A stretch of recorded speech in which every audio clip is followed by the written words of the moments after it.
Knowledge is power. Make an impact by learning more. Call us right now for more help at 866-945-8070. All right, we're getting there. We're gonna do this. I promise. It's a good thing I'm not like running a news station or something. Good morning. Happy Friday. It's July 6, 2018. We made it through Independence Day without burning our fingers off with fireworks. Our house is down. Yeah. Yeah. So how's everybody doing? Everybody? Good. Yeah. It was quiet in my neighborhood, which thank God. Oh, we had somebody right up the street from me shooting off fireworks. So I tweeted Burbank PD to let them know. Because it's illegal here, and I hate it because it drives my dog nuts. Yeah, they made it illegal here about 5 years ago. It used to be, we have these crazy neighbors that have this party, and they'd be shooting off fireworks and for like 3 or 4 hours. Yep. Yeah, it makes my dogs crazy, therefore it makes me crazy. Yeah. And the bottom line is, it's illegal. So, screw it. I tweeted Burbank PD. I don't know if that did anything. But they're pretty good with social media, actually, in Burbank. Like when we had the fires here and stuff, they were pretty good about being sort of on top of that and letting people know what was going on and just, you know, using social media to keep everyone informed. Do you still have the drought down in California, or is that? I mean, we always sort of have that worry. It's an ongoing kind of thing, really. I want to actually move some things around on my screen before I do dig into today's content.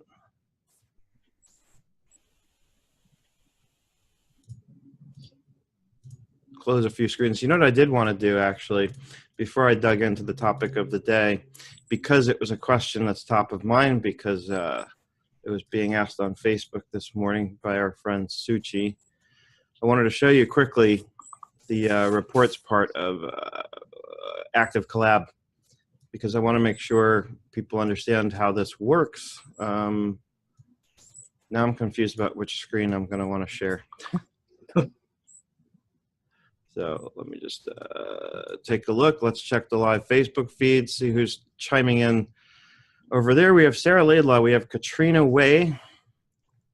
It looks like that's it on the live feed so far. Does anybody else say hello? Let us know you're here. Wave on Facebook. All right, so this is the stuff I wanted to share with you ultimately. Let me share my screen. And I want to show you all something. Because the question was, how do I show like upcoming tasks and so on and so forth? So the answer is that it's in the reports. And there's a reason why I've chosen Active Collab as my favorite among all of the project management apps. If we go into reports, you want to run a report on tasks. Okay, and you can see I've got some presets here, but let's just say I wanted to do a custom report, and let's say I wanted to see all projects, right? We'll leave it pretty open. The trick is here in the due date. And you can say after a selected date or a selected date range if you're looking to go into the future. So if I want to just do a selected date range, I can say I want to see what's going on over the next week, right, between now and next Friday. Right, and then maybe I want to group it by assignee. And that way I can get, in a click, a quick view of everything that needs to be done and by whom and when, right? And then over here, you may just want to choose your table columns to show additional information based on what you need to see. So there's, you know, it gives you kind of a preview, and it's by assignee. So Kelly Qua is the guy who works on my website. Of course, most of it's assigned to me, and then I have one thing that's unassigned coming up in the next week. Now, of course, the other way you might do it is you might say group by project. And you have the assignee in as a column within each project now, so you can still see who needs to do what. right? So that's how Suchi seemed to think that there was not a way to see this. And then I think she was also looking at the calendar. I don't use the calendar view much, especially if you're like me and you have a lot of projects, and I don't have a lot of people. I have a lot of projects. But if you have a lot of people and a lot of projects, then the calendar is just going to get too cluttered to look at. I think this is a much better way to look at things. And again, you just change the way you want to group things. So if you're trying to see workload, then group it by assignee and run that and see, who's got what going on in the week coming up. And you'll see it broken down exactly like this. And you'll see the assignee, you'll see the project, and you'll see all the due dates. So everything's there. In fact, I have a preset called This Week's Work that does essentially this. It shows me what's coming up over the course of the next week. So that is my story, and I'm sticking to it. The other question that came up was that Suchi seemed to think that you couldn't see a new recurring task until the previous one was checked off, but that's not the case. There are other apps that do that. I want to say maybe Asana does that.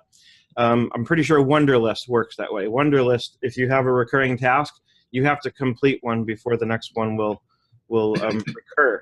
So, which can be annoying because sometimes you want it to actually just go off. Active Collab, when you set up a recurring task, you set it, based on how you set it up, the parameters you set, it will create a new task regardless of whether or not the previous, it's almost like it's independent of one another, so it just shoots off tasks based on what you set up as the recurrence. If you have a task that's meant to go off on the first of every month, it's going to go off. And if you haven't checked it off in 3 months, you're going to see 3 copies of it. So there's that. And then another thing that this kind of brings up for me is another question I saw this week on Facebook was based on somebody talking about how, I forget what they were trying to do, but the issue was that they couldn't do like a quarterly recurrence.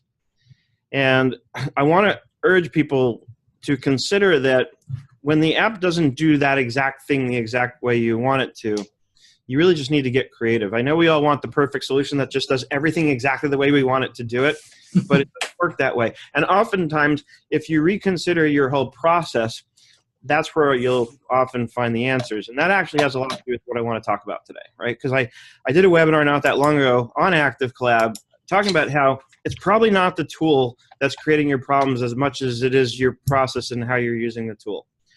And, when you're putting together a bookkeeping engagement, when you're, handling the financial accounting for a client, tax is different. But when you're doing the books, then I believe we need to think like an auditor, right? Because an auditor is going to go through the balance sheet and they're going to rip it apart and verify the accuracy of the numbers on that balance sheet, which means that our job as a financial accountant or consultant, our strategy needs to be one that's built around compiling that balance sheet and getting it accurate, 100%. One of the tricks that I have to that is a very fundamental foundational thing, but I've seen conversations in our Facebook groups where CPAs have said they will not bother to find a difference if it's very small. And I think that is a huge mistake. First of all, it's mathematically precise. If there's a difference, you can find it, right? If your beginning balance on a statement agrees, then your ending balance is simply a function of taking that beginning balance, adding what came in, and subtracting what went out. There's no reason that difference can't be found. And with the tools we have available, it should be able to be found in less than 15 minutes, always. Because you can get a CSV of the bank statement and sort things by amount, which is often what I will do to pin down where a difference is coming from. So to me, there's no excuses for ever adjusting a reconciliation. I don't think it should ever be done, not in this day and age. And what that does is it gives me the absolute certainty that everything that went in and out has been accounted for, which means then if the client says, hey, I see an open invoice in my receivables, and I know that invoice was paid, and I believe the business owners when they tell me that. They're usually right about these things. They usually have pretty good insights into what's going on with their business because they're entrenched in it in the day-to-day. So when they tell me that, and I know that I've done my reconciliations with absolute 100% accuracy, then I know that payment is in there somewhere. It just didn't get coded right. And usually I can find it in about 30 seconds, and you know what happens. Usually somebody recorded the deposit and booked it straight to income instead of applying the payment to the invoice, and that's a really easy fix, right? But if my reconciliations aren't done accurately, that payment may very well be missing. even if it's only $100 difference. I've shared this story, and it's a true story many times. I had years ago, I'll give you the very quick version now. Years ago, I had a situation where a client, wanted me to plug $100 difference, and I pushed and insisted, no, I want to find it. It can be found. And it turned out the difference was based on a deposit of $10,000 that was missing and a payment of $9,900 that was missing. So the absolute value of that material misstatement was nearly $20,000. You better believe the client was very happy that I insisted on doing the research, and finding that missing information that they never heard. They just skipped recording it somehow. They missed it, right? So, so these things are very important to me because they build the foundation upon which I work, right? And I need to know with absolute certainty that nothing's been missed, because once I know that that's true, then it's just a question of finding and recoding things, right? Because I know everything's there. So that brings me into really today's subject, which is really around building a strategy, but I want to talk bigger picture strategy, right? And I created this Facebook group called the Between Wall and Main Strategy Forum. And I'm at fault because I don't think I pushed the strategy part of it nearly enough. And that's what I think we need to be talking about, because I still see the conversations going on every day in my own Facebook group and lots of others. I read a lot of the comments. I don't always participate, but I do read a lot because I get cued into what's going on in our world. And, I see people struggling. I see people talking about how they're, first of all, I see people struggling with the apps. And I really believe firmly what I just explained. Pick an app and use it. Figure out how to use it. Learn everything it can do. Don't assume because the first time you try to do something that there's just no way, and throw your arms up and say, look for another app. I see the people who are in Facebook, and it's usually a lot of the same people who are constantly coming back after 1, 2, or 3 months and saying, does anybody have, what does everybody recommend for project management, right? And it's clear that they tried whatever recommendation they took last time, and they've given up, and they've probably given up too soon, and they probably haven't taken the time to really learn how to use these apps. It's like any other tool, right? And then I still see the complaint about, oh, how can I learn to use all these apps? And my answer to that is, how can you not learn to use all these apps? This is the world we live in, and this is how we work. I want to know that when I'm talking to a client and I'm listening to them describe their concerns and their situation and why they came to me and why they think they need my help, I want to listen to what's going on, because I want to be able to think in terms of which tool in my toolbox I can pull out and use for that client, because it's not one size fits all. And there are a lot of cases, and people ask me all the time, when I started looking at Airtable, people said, well, is that going to replace Smartsheet? And the answer is no. It's going to complement it, and not even complement it, but there are going to be cases where Airtable is a better tool and cases where Smartsheet's a better tool. It depends on what I need to accomplish, right? And I think that's what we get backwards a lot of times. I think what we're doing that's backwards is we're going for the app first and then figuring out what to do with it. When instead what we should be doing is we should be figuring out what we need to do and then figuring out which tool to use, right? I don't take out a Phillips head screwdriver and look for Phillips head screws to screw in when I'm building something, right? I look at the screws and I see what kind of screwdriver do I need. And that's the analogy, right? And I like the analogy of tools because that's what these are. They're tools. And it's important that we learn how to use them. And when somebody posts on Facebook and says, oh, Active Collab doesn't let a recurring task go off until the previous one is completed, it's wrong. That's not true. And it concerns me on two levels. One, it means you haven't researched the app and tried it, for yourself enough. And two, now you're giving information out to other people, which is incorrect, which might dissuade other people from using something that could be incredibly useful for them. So that's where I have concerns about that stuff. It's really important to me that we learn to use these tools. And speaking of these tools, and Sarah knows this because I shared about this in our 97 and Up group recently. I had a conversation with somebody. It was kind of a third party, but I'm going to give you the simple version of what took place. And the guy said, essentially said to me, I forget what we were talking about exactly, but he made he's talking about the fact that he and his firm still uses desktop and very much believes in just using desktop. And he made this reference to, quote, those cute little apps, right? And so my reply was, those cute little apps make me hundreds of thousands of dollars every year. And his reply was, all that money and no office? And he didn't realize it, but that last comeback told me that he doesn't get it, right? He doesn't get it. The whole point is, I don't need an office. I can do this from anywhere. right? And again, I watch the conversations in the Facebook group, not just my own, and I see you, a lot of you. And I have a theory about what's holding people back. And it goes back to what I think that conversation I just described really underscores, that a lot of people are missing, right?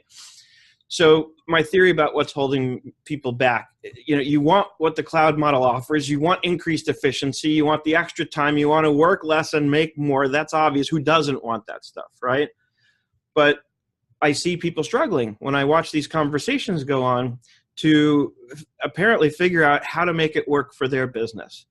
And they say it just doesn't work, or it doesn't work for my business. And I don't believe that. I believe that the people who are saying those things are not sort of doing it right. And there's no one right way. There's no one magic formula. In fact, I was having a conversation with somebody last night about this. My belief is that everybody has to find their own unique magic formula. And it's not going to be one thing that does it. It's going to be a combination of things. And I heard somebody say years ago to me, in a different context, but it definitely applies here. She said to me, I don't know, it was more of a conversation about life in general. And she said, I don't know which thing that I'm doing is working, so I just keep doing them all. Right? And I thought that was a very deep statement, actually. I don't know which one thing I'm doing that's working, so I'm just going to keep doing them all. Right? And that's what I think we need to do. We need to find that combination of things. How do we put together this picture of what we really want to create? And that's the other thing I think we lose sight of. We get stuck in the trenches and we forget about that big picture. What do we want to create? What kind of world do I want around me, right? I wanted a world where I could get up and shower and get dressed and run across the house and work from home. I wanted this, and I built it. And I built it because I saw it, and I saw how to bring it together. And, my experience is that a cloud model offers all these things because I'm living it right now as we speak. But here's the thing. You can't half measure it. You can't move to QBO and use all the apps and then still bill by the hour. It doesn't work. In fact, you'd be shooting yourself in the foot if you did that. And you have to please stop worrying about the cost of the apps and start changing your mindset. The cloud model is not just a business model. It's a whole new mindset, and it has to be applied here. So here's a tip. Again, stop worrying about the cost of the apps and start looking for ways to save time. That's the secret sauce right there. That's what I discovered, because when I sat down a couple of years ago and I thought about, I was doing all the training stuff and that was going very well, but I really wanted to build something that was more sustainable, because the training comes and goes in waves, and some months are really good and some months are not so good. And I wanted something more consistent. And I said, well, I can do that by building the consulting side. And, up till then I would take clients, I would get them through the training here and there, but it wasn't a focus. I wanted a focus. And what I started to see in the big picture in trying to put together what I wanted, this world I wanted to create to look like, was that those cute little apps save us a lot of time. And we don't need an office because these apps make it easy to do this stuff from anywhere. My second hire is Kelly, who lives in Virginia. And we meet virtually once a week using a cute little app called Zoom. Right? Zoom costs me about $600 a year because I use the webinar product, which you're all experiencing right now. And the price may not seem so cute, but it's a lot better than $20,000 a year in rent for a physical office, right? And if you think about it, Zoom at $600 a year gives me what I need to replace what I would otherwise need in rent to have a physical office to hire people. Not to mention it gives me exposure and the opportunity to find people anywhere. I don't have to just advertise and hire people in Los Angeles. I can hire people from anywhere, and I can make it work. And until I have 100 employees that I need in Zoom at once, I'm covered. And then it'll just be a small upgrade compared to, again, a $20,000 a year rent figure to be able to have increased capacity in Zoom. But my vision for me is to build that, to build, an environment in which I can have 100 employees in a Zoom conference each week and do my weekly update or pep talk or whatever we're going to call it by then, so that I can go through things with my employees and get them pumped up to get to work and make money, right? So last week I showed you how to use Zapier to automate a number of processes, right? When I get a new client, I don't enter a single thing. I have the client do the entry for me because they know their stuff better than I do, and they're less likely to make a mistake when they're entering it.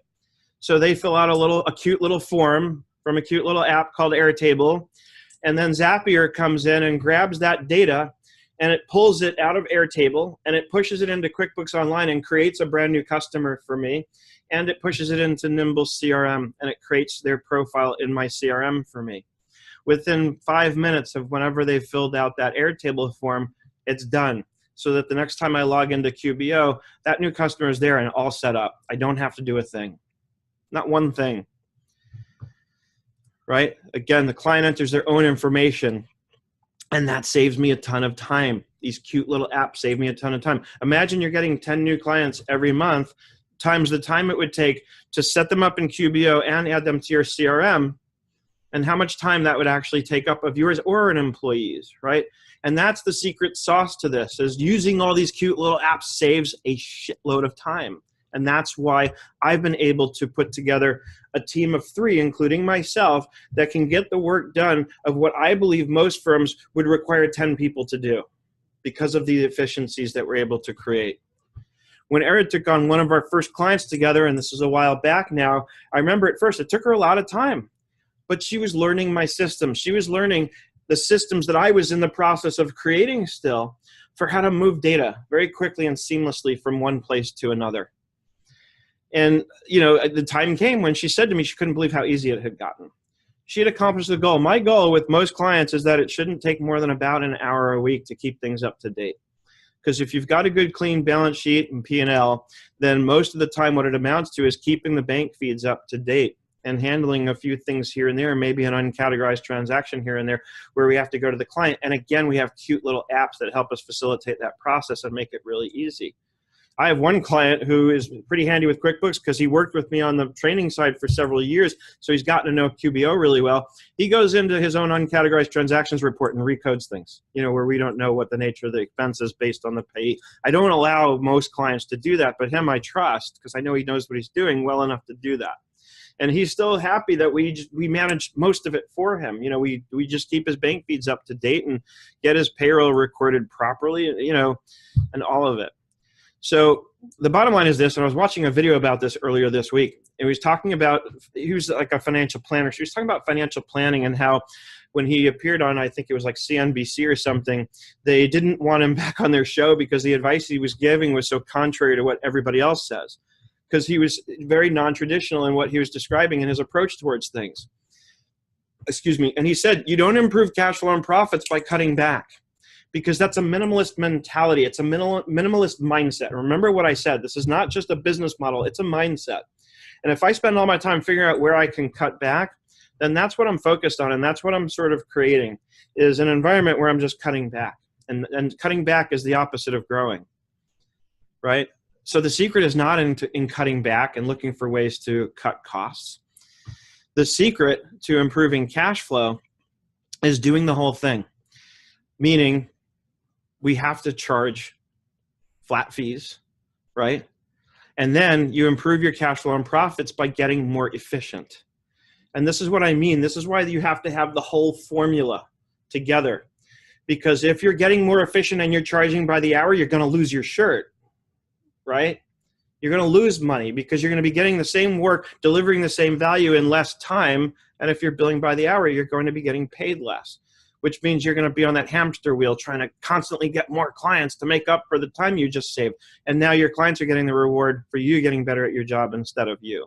So that's why it's really important. That's why I think some people, maybe a lot of people, have had this experience where they've gone to the cloud, but they're still billing by the hour because they don't really know how to convert their clients to a flat fee model. And then they wonder why they're just churning. And now they're working more and making less money, and they don't understand why. And I'm going to talk about how to fix all that over the next few minutes. Let me check the Facebook feed because I've been talking for quite a while here. Nope, nothing going on. Everybody just still and watching. Perfect. Then I will keep going on my rant for the day. So again, if I was on desktop, I believe I would need at least 2 more hires to carry out our current workflow. And I wouldn't be able to pay what I pay. I pay very handsomely, very beautifully. And I got criticized recently on Facebook because I was open about what I pay. And I was told, you're leaving too much money on the table. And I said, I don't think so. And I guess time will tell. Right? Because I charge flat rates and I pay flat rates. Erica and Kelly get a percentage of the revenues of the clients that they work on, which, by the way, motivates them to want more clients, and it motivates them to want to get more efficient, because the more efficient they get, the more money they make. And that's how you get loyal employees who will work their asses off to get the work done, because now they're vested in it, because it makes a difference. When you're paying somebody by the hour, even a flat salary, what do I care how well I do or how quickly I get the work done? I'm getting paid the same either way. And if I'm being paid by the hour, if anything, I want to go as slowly as possible, because then I get paid more money to do less work, right? So it's the wrong model, and it's a model that's been around for many, many years. It's been around for too long. It's not up to date with our current times. So if you follow me closely on the above, then you're going to understand why charging by the hour will cause you to lose money, a ton of it. The efficiency will cost you by the hour. Flat rates will have your effective hourly rates skyrocket, right? Because again, as you get more efficient, your effective hourly rate goes up. So, take a sip of my coffee. Aren't you glad I wrote out all these notes last night to go over with you this morning? I was kind of fired up. I was actually up till midnight writing this. So we need a business model, and we need a plan for what you want to achieve. And do you want to know why so many of you are struggling with your pricing? Here we go. Because you're trying to do it backwards. And I have a course on my site that shows you a few ways of coming up with pricing, but here's the simplest way. First, you have to have a business model. You need a baseline for the kinds of clients that you want to serve and the standard services that you're going to offer those clients on a monthly basis. We've got to have that baseline. We have to define that first. Okay, and just as a few examples of what you might start outlining, managing the bank feeds, reconciling, of course. Will you do their invoices for them? Will you pay their bills? Offer them a Slack workspace. Don't even make it a question. I started out offering the Slack workspace only to the higher tiered clients. And what I found was that the lower tiered clients were slowing me down because I wasn't using Slack with them. So I made the decision to put every single client ever in Slack.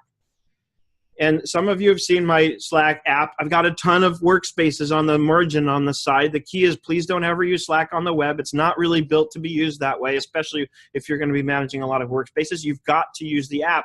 And this is what I mean. A lot of people, I think, get stuck and think it's not working because they don't know how to do it the right way.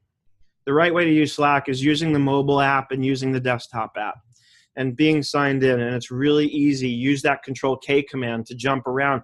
Control-K in Slack will bring up a little jump screen. You can start typing a few letters, and you can quickly jump to another channel or another workspace. It's learning these little tricks that will make these apps work that much better for you. It's not just a cute little shortcut. It's actually a productivity tip for how to use a tool, right?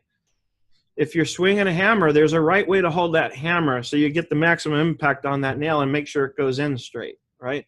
This works the same exact way. We've got to not just use the tools, we've got to know how to use every feature of these tools so we know how to do things in the most efficient way possible, because this model depends upon extreme efficiency. It depends upon me being able to get in there and get things done quickly and error-free, because errors cost me dearly. Errors waste a lot of my time, right? So please use a Slack workspace. The fear I know is, oh, it's going to monopolize. Everybody's going to. I promise you, it's not happened for me. And some of them get excited about the novelty of it in the beginning, and they start asking a lot of questions. I swear it always tapers off within a month or two. And I don't mind, because I don't mind stepping up and showing them that I'm real, that I'm authentic, that I am really going to be there for them, that it's not just smoke and mirrors, right? So make that list. Start making that list of those standards that you're going to offer. Don't worry about your plans. Just make the list and say, this is what I want to do typically for a client every month, right? I have a question. Yeah. Does Slack replace your email, or how do you make sure you don't miss things if you get stuff? I don't ignore my email, but I hardly get client correspondence via email anymore because I've trained them to use Slack. And in cases where they, especially in the beginning where they're not in the habit yet, you can forward your emails into Slack. And I've got a video on that shows you how to do it. So if a client emails me something, I forward it into Slack, and then I share it into the appropriate channel, tag them, and say, let's talk about this here. And after me doing that a few times, they start to get the hint, and they start to realize, okay, let me go right into Slack. And then sometimes they'll ask me, hey, Seth, I've got an email that I need to talk about. They'll ask me how to get it into Slack. and I give them my video, right? So no, it's not ever going to entirely replace email, but Erica told me recently that I spoiled her because she said she hates email now because she's gotten so used to doing everything in Slack, and email is so inefficient. It had its time and where it was a really great efficiency tool, but now it's become the opposite. So right? actually, it's a good way of screening out the junk mail effectively, right? There is no junk mail in Slack. Yeah. That's what I'm saying, that, you know, you're not going to get junk mail in Slack. No garbage. In fact, my reverse engineering email process I've shown in a few videos has gotten so much faster because most of what's in my inbox is garbage that I don't care about. So every morning, the first thing I do is select all the red items, and then I uncheck anything I need to keep. That works out to be much faster, and then I delete what's left. And so it takes me like 5 minutes to update my inbox in the mornings. And I can, if I want to, I can clear out my inbox every day and start every day with a clean inbox because of, again, my processes and how efficient I've gotten things. And I've done that. I did it as an experiment. I wanted to see if I could keep my inbox empty all week long. And I did it every day. It took me less than 5 minutes to clear out that inbox because if I need to, like I said, I get rid of most of it right away. And the few that are left are either going to get forwarded into Active Collab or Slack, depending on what I need to do with that information, right? Active Collab if it's just something I need to follow up on, Slack if it needs to be discussed.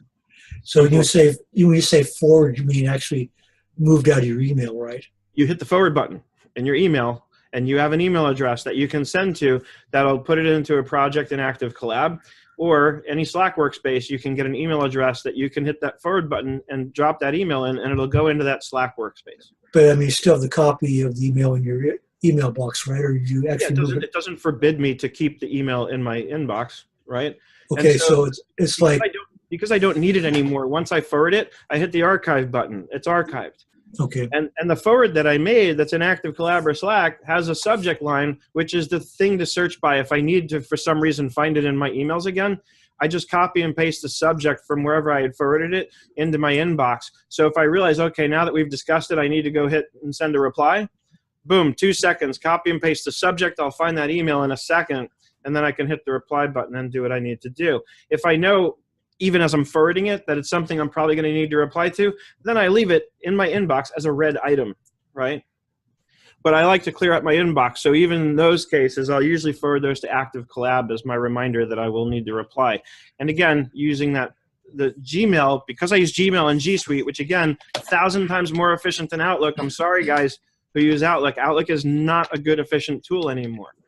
Gmail and G Suite is so much better for so many reasons, especially because it's truly in the cloud, and so it's really easy to access things. I can get the URL of an email and paste that into a project app. So I can click on that link and get right back to that email. That's another way, Dennis, if I want to.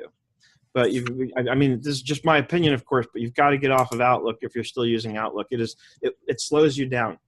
It just does. I stopped using Outlook about 5 years ago. It's too flaky. Yeah. So again, going back to the list, make a list of the things Wi-Fi isn't set up on your Echo Dot. Oops.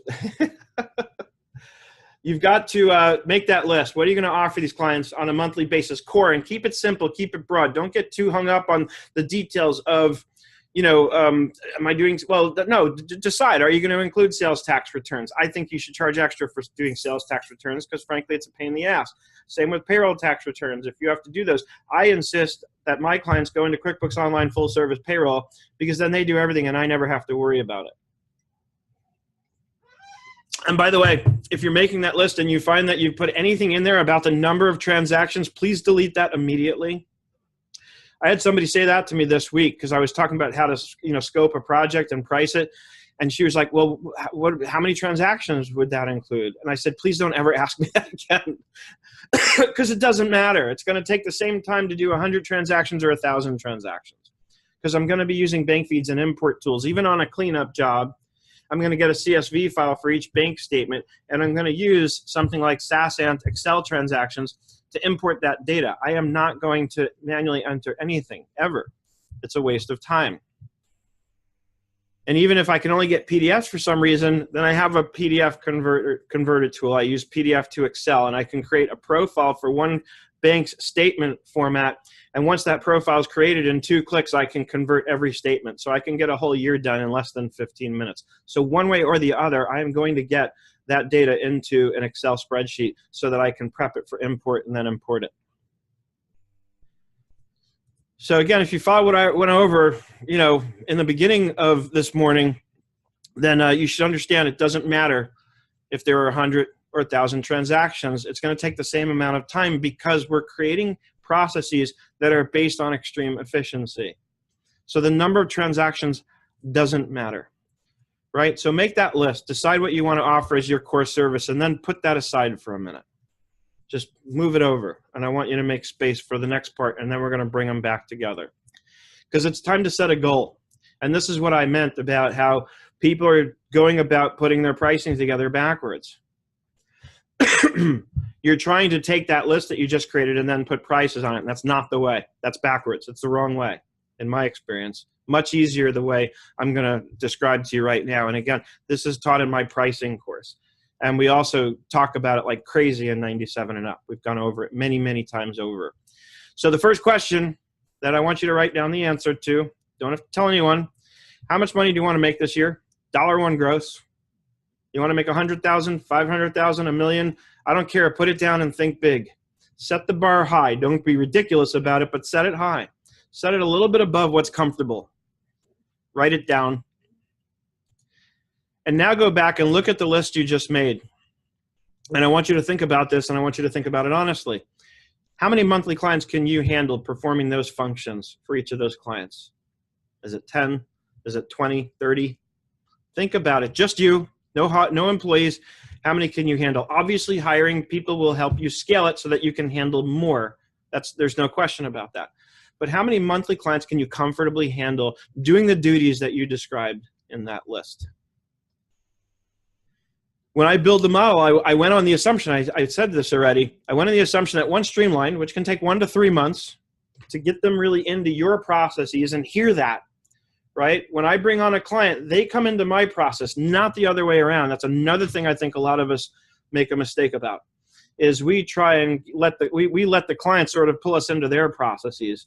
And it doesn't. It shouldn't work that way. Again, if I'm building a system that's based on extreme efficiency, then the clients need to come in and conform to my process, right? Besides, I'm the one they hired as the expert in this. So why wouldn't I be the one to prescribe the system and the process for how things get done? I don't care what the client's systems are. The reason the client called me, presumably, is their systems aren't working or not working as well as they'd like, which means they need my systems.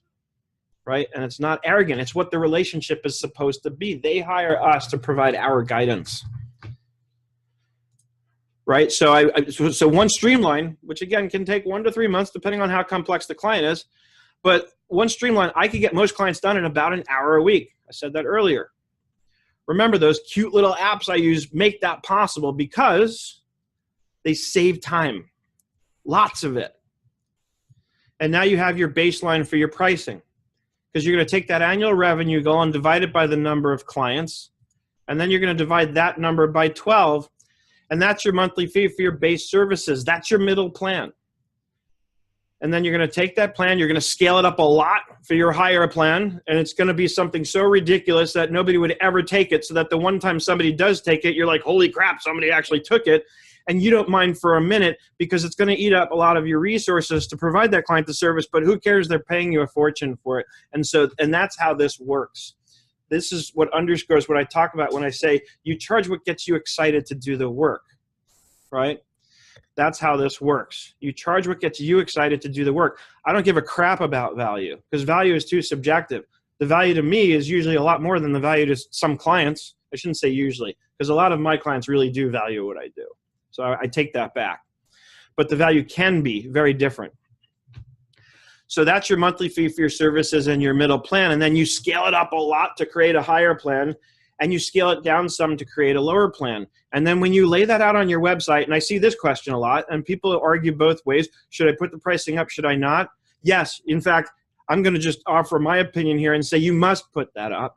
Because again, that's part of how this whole world works. And people say, "Oh, don't put your pricing up." It's, and that's what they sound like. Of course, don't put your pricing up. No, but the point is, the point is to put the pricing up so that people have an expectation about what it's going to be going in.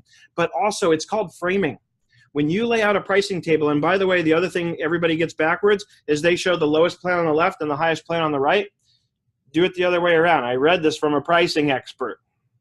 You put the higher plan on the left. Eyes go from left to right. So the first thing you want them to see is your most expensive plan, and then they get to the middle, and then they get to the lowest price plan. And what that does is it frames the plan you really want them in, the one that's right in the middle, and makes that look like a bargain. Because they look at the most expensive plan like, oh, I'm not ready for that. They look at the cheapest plan and they think, well, I don't want the cheapest because I probably need more than that. And so it's strategic. This is a strategy. You're framing them and setting the stage for them to come right in to your sweet spot, exactly where you want them in that core offering of services that you just defined when you made that list, or that you will when you go through this exercise later on. Okay, and now we have to project how many new clients, right? How many clients and how many new clients are we going to have in these services each month? And now what we're starting to do is we're starting to form your business plan. And do you know where I teach this process in extreme detail? 97 and up. There we go. But don't go signing up yet, because I want to show you a few more things. So Sarah, of course, is already in. So next we have to get some clients. And that means content. And that was another conversation I saw happening this week, right? And I'm going to cover the big question because Hector put it up in the VMAC group this week and asked people to explain what was the one thing that was holding them back. And the one answer that was consistent and that stood out most was time. The thing is, in this day and age, to grow and build a business and to build the right sales funnel and marketing plan, it's about content. Content is the new currency, right? And I mean that. You trade content for emails and followers and subscribers and likers and so on. That's how it works, right? And again, just this week, there's that discussion in Hector's, well, I guess technically it's Hector's and mine. He made me an admin. We worked on the webinars together. I just think of it as Hector's group because he kind of created it and then invited me in. But again, a lot of people said the number one thing holding them back from creating content was time. Well, guess what else I teach in 97 and up? In the first section of my course, you guessed it, time management. It's critical. It's critical, especially given the model I'm describing where we're trying to build everything on the basis of extreme efficiency, but there's something else. It's balance, right? We need to have balance. When I'm tired, I'm easily distracted, and I am not effective. And I'm not efficient when I'm not effective. I'll get that. You know, Seth, on the topic of Not what you want to earn. On the topic of what? Like what you want to earn versus how many clients. Mm-hmm. One exercise I did for myself was I put what I wanted to earn and I divided out what I was currently my average of, you know, what my clients are paying. And then I figured out, okay, gotta make some changes. But it's nice because it helps me. It's a simple way to figure out where I want to go, where my goals are. No, and it's funny because I'm going to get to that when I talk about converting clients from the hourly to the flat rate pricing model, because what you described is very similar to what I'm going to suggest doing with your clients. But you're right. Come up with your baseline. What does it look like right now? What am I earning right now? And annualize that, especially if it's like your first year or two in business. Annualize what you're currently making on a monthly basis to get a sense and assume a little bit of growth. And then I would say jack it up some more from there, right? So if you look at that and you're bringing in pretty consistently, you know, $8,000 a month, you're pretty much on par with doing $100,000 a year at that rate, right? So shoot for 150 or even 200 grand. And that part is a little subjective because it's person to person. For me, I like raising the bar higher than I may ever think I can actually reach in the time I'm giving myself. But I don't care, because if I raise the bar at a level like that and I come even 3/4 of the way there, then I know I'm doing really well. Some people will find that's discouraging for them. So, and we've got people on the live Facebook feed. I just kind of checked in. So, hi, Mariette. Mariette says, I don't call it time management. I call it energy management. I think we need to manage where to spend our energy since we have different energy levels at different times.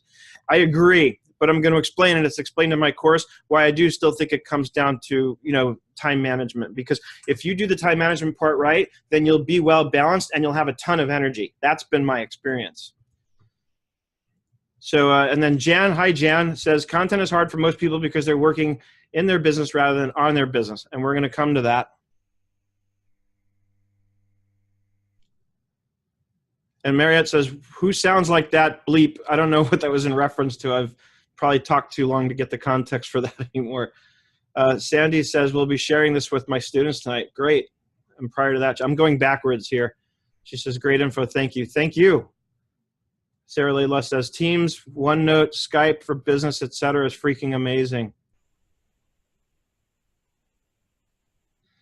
And Sarah says, that isn't true anymore. Microsoft is quietly starting to kick Google's butt. I don't buy that for a minute. So Sarah, I'll put you on the hot seat here and say, prove it.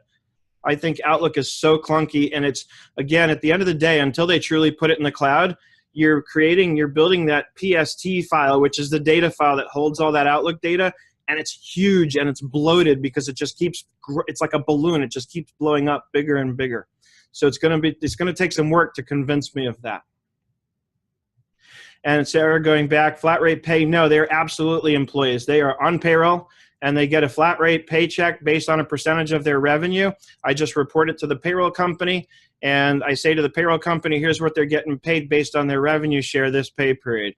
And every time I add a new client, that amount gets increased. So they are absolutely employees, not contractors. I do not want contractors. I don't want those headaches. Everybody with me is on payroll, and I believe it keeps them more vested in terms of their interest in, in helping me build and grow what I'm hiring them to help me build and grow. How does this fly with COL? I don't know what that means. Anyway, let me get back onto my outline here, and I'll check back in with the comments. How do I prove no overtime? If they look at their effective hourly rates, and those that care to, Erica tracks her time because she wants to see how long it's actually taking her to do the work. I guarantee you that there is no issue with minimum wage here. The effective hourly rates that they're getting are so ridiculously high. I don't think Erica ever has a week where her effective hourly rate is less than probably $200 an hour.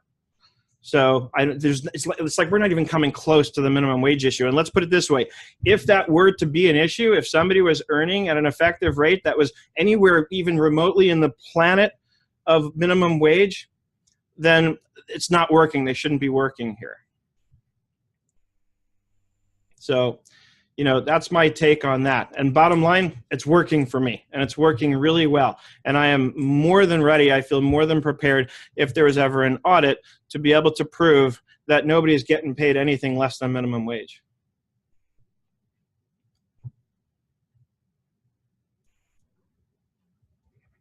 And so as far as overtime goes, they know if they need to put in overtime, they need to let me know first. And I know that I'm required to pay it even if they do, but there's a simple process here. They get one warning. If I have to pay them overtime because they didn't follow the rules, they get one warning. After that, it's over. After that, they're dismissed.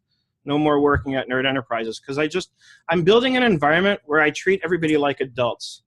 My vacation policy, real simple. I told Erica when I hired her, I said, here's the vacation policy. You take off whenever you want. You take off for as long as you want. I don't care as long as the work gets done. If Erica can work so efficiently and so well that she's able to take a month off throughout the year, a week here and a week there, 4 times a year, God bless. I don't care as long as the work's getting done. The only time I get concerned is when a client calls up and says, hey, the work's not done. I've been, and that never happens here. Because I'm building what I believe is an environment that is conducive to that kind of productivity, and I treat people like adults. And when you treat people like adults, they tend to act like adults. And everybody's responsible for their own. So if somebody has an issue with overtime, we're going to talk about it once and once only, and then that's going to be the end of it because we should never have to talk about it again. So, and we'll see. If it ever comes down to it, and I have to end up in court over it, fine, I'll fight the fight because I believe my compensation strategy is ahead of the times, way ahead of the times. And if I need to prove that in court to compel a court to go along with my process because not one employee has a single complaint about what they're getting paid and how they're, none of my employees, I guarantee, are going to complain that they're not getting paid very well for the effort that they're putting in. And again, efficiency is based on never having to work more than 8 hours in a day. I'm done for the day by usually 4 o'clock in the afternoon. At 4 o'clock, I'm done. I'm off reading, learning, doing something productive. And by 6 o'clock for sure. And this goes back to, because I got off track a little bit there reading the comments, but this goes back to what I wanted to say about creating the balance. right? So let me actually jump back into my outline here because I think this is going to come back together and make sense. If my employees are following my own prescription, if my 97 and up folks are following our prescription for how we do things, then overtime is never even going to be an issue. So let's go back to the content part, right? Because this was my answer essentially in the Facebook group this week, and I'm going to give it to you again here, right? Let me just go back. I think I stepped down too far. Okay, so yeah, everybody said the number one thing holding them back from getting content done was time. And I said, guess what else I teach? We have a whole exercise we're going to do on time management right up front in the beginning of the 97 and up course. Time management is critical. And again, don't sign up yet. First of all, you're going to want the code so that if you are interested in signing up, you get it for $97 a month instead of $197 because I did raise the price at the end of last year. So here's the secret to finding time. You have to be very literal about this. You have to open your calendar, click or tap out 2 weeks or 4 weeks, whatever it takes until you don't already have appointments in there, and then make the appointment with yourself. This appointment is non-negotiable. So you're going to put the words non-negotiable in the title of the appointment so it reads like this, content-non-negotiable. This appointment can be a whole day or it can be just 2 hours. Make it a recurring appointment. The best way I know how to get things done is to be structured and consistent. You know where I learned that? In drug rehab. When I was in rehab getting clean from drugs and alcohol, they put extreme structure on us. Every minute of the day was accounted for. We got up and we had so much time to clean our rooms and be down for breakfast. And then we had to do cleanup after that. And then we had to be in our group therapy sessions. You know, it was very structured. And I took that with me because I remember being very afraid to leave rehab because I was very afraid I was going to fall back into my old habits. And somebody told me there, he said, Seth, you don't ever have to leave this. You can take it with you. And when I fast forward many years later and I'm here and I'm building a business and I'm trying to think, how do I make this all work and come together in one big picture that actually works? And the answer was structure, consistency and structure. So I put the appointments on my calendar. If I want to go to the gym, it's an appointment on my calendar that says this is when you're at the gym because then nobody else can take that appointment from me. And that's my time. So every Tuesday is content day. I devote my Saturdays many times, but that one is negotiable, especially if my wife wants to do something. Now about creating content itself. I have, listen to this, Sarah may not even realize this, 24 lessons in my 97 and up course that will show you everything from WordPress to how to write blog posts and even optimize them, to how to make and edit your videos, as well as producing your own podcast. It's all in there. It's all published. It's on the course. You could sign up now and get started and learn all of it. So now you need time to A, learn to create content and B, create it. But I've got you covered because I'm coming up on my time management outline that's also taught, right? So it's okay. Don't get overwhelmed because the time management part of the course is right in the beginning and it gives you an outline for how to manage all of your time in 6 major areas. Body, mind, spirit, time, people, and money. And you're going to do an exercise where you prescribe exactly what your workday looks like, right? When you get to the money part, which notice is last, and this is in order of priority, right? And let me just say something, because I'm not a religious person. I consider myself spiritual, but even for my religious friends who have looked at this and said, shouldn't the spiritual part be first? And my answer is based on a little bit of religious training that I did have growing up. Actually, it was more than a little bit. As I recall, you need to be of sound body and mind before you enter the house of God. And that's why it's in that order, specifically. So again, you'll be given an exercise that will walk you through how to divide up your days and how to fit it all in. Hint, remember what I said above. We're building a new business model with a new mindset that is all about working with maximum efficiency. And this means you'll have more time than ever before. So you'll be able to do everything that you want to do with your time.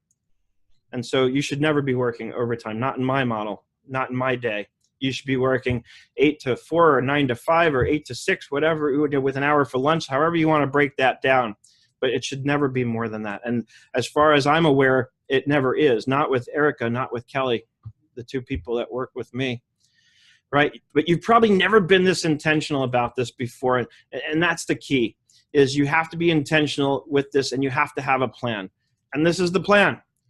Once you have a business model and a plan for executing it, you'll be able to attract new clients, the kind of clients you want to work with, not just the kind of clients you have to take. another conversation I had with somebody this week made it very clear that she was in a very different place than me. She was in a place where she has to take whatever she can get. I've built something where I get to be picky and I get to choose what I take. And it starts with the content, right? Because again, we want to attract these new clients. It starts with the content, but then we also have to do some online networking, AKA social selling, right? Once we start getting new clients in the door, then we'll need some processes for onboarding and managing the clients. And now we're back to automation and all of those cute little apps, right?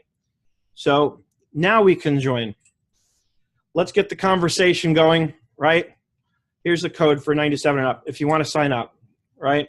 And I know this makes it sound like all this was a sales pitch, but I hope you'll agree that you got a lot of value out of this. Even if you don't sign up, I'm good with that. Right? But I know a lot of you are good friends of mine, and I would love to see you part of this program. So the code, if you want it for $97 a month, is 97 Insider. The number 97 and the word Insider. And that'll get you the $97 a month price permanently or until you cancel. Got questions? You know where to find me. But I got to run in a minute because I'm just about out of breath, and we're recording our first 2 professionally produced podcasts today for the Authentic Accountant podcast. So anyway. I hope you all enjoyed this. Let me jump back over here onto the Facebook feed. Jan says, holding accountability by treating people like adults. Responsibility creates a fantastic, thriving environment for growth. I agree. Sarah says, life balance. Sandy says, there's no time to babysit students, much less employees who are adults. Brenda says, if you are on piece rate, then you just need to make sure you have a OT at minimum wage rate, and it won't end up being a problem. And Sarah says, got to run, nice plan, have a fabulous weekend. All right, then. I guess that catches us up on the live Facebook feed. So obviously I'm going to get this posted up tomorrow. Hopefully you will all, hopefully you enjoyed this. Tiffany, did you have fun? I did. All right. Did you learn something? I was cleaning up and stuff while you were doing it, so I needed to take my off video. Cool. Cool. So this kind of comes on the heels of some stuff we've been doing in 97 and up, where I felt like I stepped into something because I had come to one of our calls with a bunch of notes and everybody got really excited. So I said, I want to do more content like this. And that's kind of where a lot of this, came from today. And obviously I would love to have more people join 97 and up. Always. That's always going to be the case because I feel like that's where I can really be of maximum service and effectiveness with people. Right, Sarah? Absolutely. Yeah. So It's a great group. We have a lot of fun in there. it is a lot of fun. And I like it. I think part of why I like it is because it has remained, I mean, actually the membership is probably a lot larger than you would think, but the people who show up on the calls has remained kind of like a really great, intimate little group. And we've talked about it. If it ever grows to the point where it goes like outside of that, then I'll probably just break it up and do more groups, just to keep it kind of small and intimate. And then periodically, I guess I'll just mix and match people so different people can kind of experience one another. But yeah, it's a lot of fun. I really look forward to our calls every Tuesday and Thursday. It's like our own little family, and we've got each other's backs, and that's the main thing. It's an appointment on our calendar. It is an appointment on our calendar every Tuesday and every Thursday from 11 to 12 Pacific. So yeah. Anyway, I'm gonna go. I gotta pack up. I gotta get out of here. I got podcasts to record. I'm going to be interviewing Doug Sleater and John Ferrara today. Exciting. You have a nice day. Yep. The official launch will be August 7th is when you'll get to watch or listen to the Doug Sleater episode. So cool. Just keep your eyes out for that. It's being produced by Voice America. So I'm pretty excited about it. It's like really kicking things up a notch for me, doing it very professional, very, sort of best foot forward in terms of how we're approaching it. So. That's awesome. All right. We'll see you all hopefully next Friday with another great topic. Join Gina's Hangout later today, 2:30/5:30, something like that. Something like that. They talk from 2 to 2:30 off camera just to see what they want to talk about, and then they go on camera and talk about it.